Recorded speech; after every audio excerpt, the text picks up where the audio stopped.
Hello guys, welcome back to the channel. In today's video, we'll show you how to remove the continue watching list on HBO Max in 2025.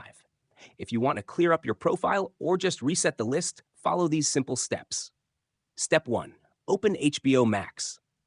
First, open the HBO Max app on your device. This can be your phone, tablet, smart TV, or computer. Make sure you're logged into your account. Step 2.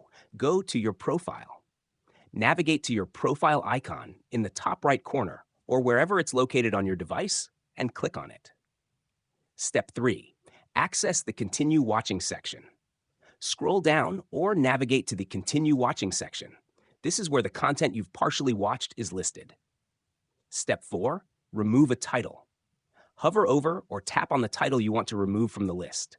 On most platforms, you should see an option to either click on the three dots next to the title, or there may be an X or Remove from List option directly. Step 5. Confirm removal. Click or tap Remove or Confirm if prompted. The title will be deleted from the Continue Watching list. Step 6. Clear all titles if needed. Some devices allow you to remove all content at once.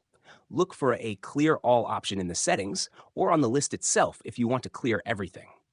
And that's it. You've successfully removed the shows or movies from your Continue Watching list on HBO Max. Thanks for watching. If this video helped, make sure to like, comment, and subscribe for more helpful tips. See you in the next one.